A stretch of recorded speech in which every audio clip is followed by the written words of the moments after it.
organismes financers o econòmics. Alfons. Bé, moltes gràcies i gràcies per venir. La primera qüestió, la qüestió referida a Caixa Girona i en general a la Comissió d'Investigació sobre bancs i caixes que s'ha obert al Parlament, aquí s'ha de tenir en compte una cosa, i és que la representació del Parlament és prou que n'hi hagi 3 grups parlamentaris que demanin la constitució de la Comissió d'Investigació perquè sigui obligatòria. I per aquesta raó s'ha fet la comissió, tenint en compte que tant Convergència i Unió com el Partit Popular com el Partit Socialista de Catalunya estaven i estan en contra de l'existència d'aquesta comissió d'investigació, però no han pogut impedir-la des del moment en el qual és obligatori quan els grups ho demanen, cosa que van fer Ciutadans, Iniciativa, Solidaritat i posteriorment s'hi va afegir Esquerra.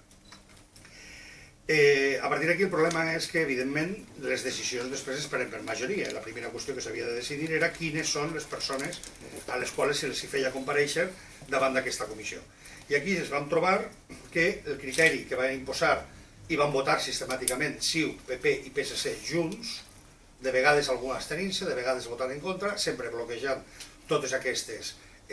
compareixences, propostes de compareixença, era que no comparegués ningú per part de la Caixa de Pensions, CaixaBank, i com a conseqüència que no comparegués ningú tampoc de Caixa Girona des del moment que estava integrada en la Caixa de Pensions. De forma que, per part de Solidaritat, van proposar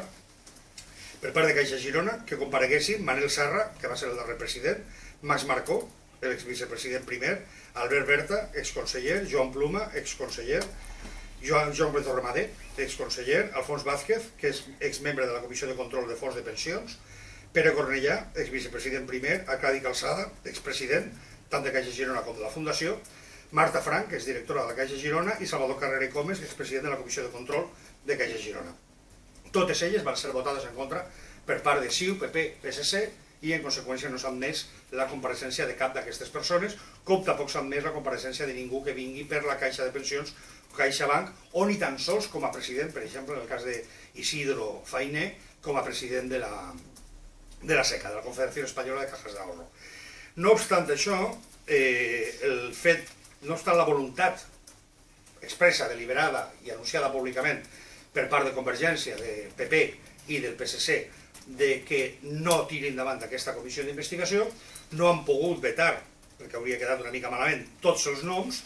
i el resultat és una llista de compareixents en aquests moments molt ampla, més de 100 persones,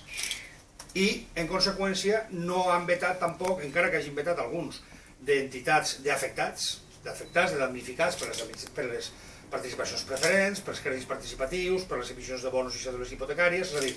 de les persones que han perdut els seus estalvis, la totalitat o gran part dels seus estalvis, perquè els havien col·locat actius tòxics per part d'aquestes entitats financeres. Al davant d'això, com que moltes d'elles han estat vetades també per CiU, PP i PSC, però algunes d'elles s'han colat, per dir-ho així.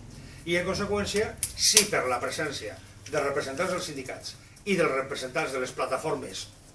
d'afectats i damnificats per productes tòxics financers comercialitzats per bancs i caixes, sí entrarà també en el que ha fet la Caixa de Pensions i en el que ha fet la Caixa de Girona, perquè el que no poden evitar CiU, PP i PSC, encara, mentre que no facin un cop d'estat i tanquin el Parlament, el que no poden fer és evitar que els diputats que som d'aquesta comissió i que no som ni de CiU, ni del PP, ni del PSC, fem els interrogatoris i els carejos que considerem oportú. I per tant, hauran de respondre perquè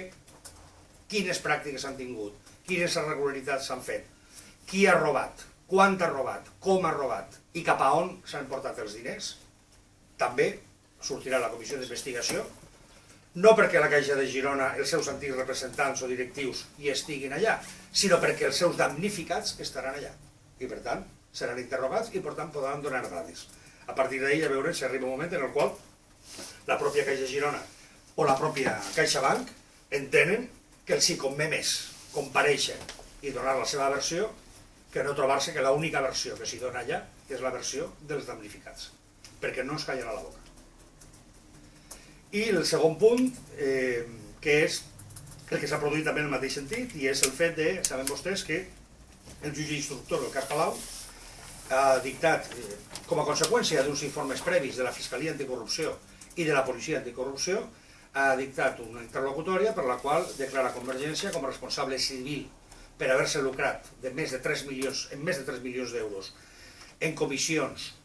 rebudes, tot això presumptivament, perquè el judici no s'ha celebrat encara, però és la decisió del jutge instructor en quan que veu que hi ha indicis racionals que això s'hagi produït així, més de 3 milions d'euros rebuts per l'empresa Ferrovial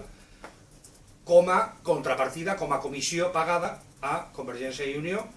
per decisions d'adjudicacions d'obres públiques que feia la Generalitat, la línia 9 del metro, la Ciutat de la Justícia o ajuntaments en mans de Convergència i Unió, com ara concretament un pavelló que cita expressament de Sant Cugat del Vallès. Això afecta d'una manera directa a dos consellers actuals, Felip Puig i Lluís Recoder, al portaveu de Convergència al Parlament, Jordi Turull, que era gerent de l'Ajuntament de Sant Cugat del Vallès quan es va produir aquestes adjudicacions, i als màxims responsables de Convergència Democràtica de Catalunya, que evidentment és el senyor Artur Mas, que per això fins fa 3 mesos era secretari general i de 3 mesos és el president de Convergència. Al davant d'això vam demanar Iniciativa, Ciutadans i Solidaritat la convocatòria d'un plenari en la qual s'inclogués en l'ordre del dia la compareixença d'Artur Mas en la seva condició de, per una banda, conseller en el moment en el qual s'hi van produir aquestes adjudicacions que el jutge indica que se van fer a canvi de cobrament de comissions, i en la seva qualitat de màxim responsable, secretari general, president de Convergència Democràtica, a efectes de que tingués l'oportunitat d'explicar al Parlament què ella i poder donar la seva versió. Tots els partits ho van demanar, com he dit, Solidaritat, Ciutadans i Iniciativa. Esquerra es va negar a signar-ho, i els socialistes van dir que ho havien d'estudiar una mica més, el Partit Popular també, i en la reunió que es va produir ahir de la Junta de Portaveus, tots els partits vam donar suport a això, és a dir, que es portés a plenari i en plenari es votés si es votava la compareixença de Mas o no, i si la pròpia Convergència la volia fer, i allà es van trobar que Convergència es va negar d'una manera total i absoluta, dient que no tenia que comparèixer ningú de Convergència a donar explicacions sobre res, i Esquerra Republicana li va donar suport i en conseqüència no va sortir aquesta decisió. També aquí no ens callaran, i en aquest sentit sí que els puc donar una primícia, perquè és ara mateix quan ja s'ha confirmat una... Per això estava al telèfon, o sigui, no és que no era un problema de mala educació, és que eren dades, també pot ser que sí, però que eren dades ara mateix. I és una iniciativa de cara a que ara ja està confirmat que ho firmem, ara com ara ja ho firmen el grup d'iniciativa, el grup de Ciutadans, el grup d'Esquerra i el grup de Solidaritat, i per tant ja som el mínim necessari perquè això s'hagi de tractar i votar, i és la d'una proposta de resolució per a que la Generalitat canviï de lletrats en el cas Palau. Fins a un moment determinat, com saben vostès, aquí n'hi ha unes parts acusades, unes parts que s'han declarat responsables per part del jutge,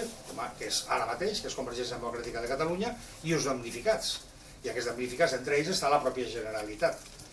Fins al moment del canvi polític, els advocats de la Generalitat actuaven, els lletrats de la Generalitat actuaven en el jutjat com a part damnificada, com a part acusadora. Però des que es va produir el canvi i Convergència i Unió té el govern de la Generalitat, el que hem vist és que aquests lletrats de la Generalitat responen a les instruccions que els dona els responsables polítics de la Generalitat de Convergència, i el que fan és no actuar en absolut i adherir-se a tot allò que demana Convergència. És a dir, adherir-se a tot allò que demana l'acusador, s'adhereix a tot allò que demana l'acusat. En conseqüència d'això, el que proposem, en vista d'aquesta situació d'obstruccionisme de negativa per part de Convergència a donar la cara i donar explicacions, és que es voti en el Parlament una resolució a efectes de que la Generalitat canviï quins són els lletrats i quines són les instruccions d'actuació d'aquests lletrats. Perquè el que no farem també aquí, insisteixo, és mirar cap a una altra banda. Estem parlant d'un fet gravíssim, que és que hi hagi hagut unes institucions públiques que s'utilitzen per a vendre contractes d'adjudicació d'obra pública a empreses privades a canvi de rebre comissions. Només en el cas de Ferrovial, que només és un dels casos i només és una de les empreses, el jutge imputa que són més de 3 milions d'euros el que es va cobrar. Per tant, al davant d'això, és un tema que afecta a les institucions, perquè el criteri d'adjudicar l'obra pública llavors no passa a ser la millor oferta, la tècnicament millor feta, la que és més adequada, sinó la de l'empresa que paga més comissió a efectes d'emportar-se aquest contracte, cosa que afecta directament als ciutadans i als seus impostos. I la segona, que no poden, cap partit polític està legítima per a usurpar les institucions públiques sigui la Generalitat, sigui els ajuntaments, en benefici de cobrar comissions per a butxaques privades. Aquesta és la segona iniciativa en vista de la negativa ahir de Convergència, amb el suport d'Esquerra, a que ningú, en nom de Convergència Democràtica de Catalunya, donés explicacions. I una última cosa, que no puc estar, donada la meva condició durant molts anys, de jurista en exercici, de notari i de vocal del Consell de Poder Judicial, i és la següent.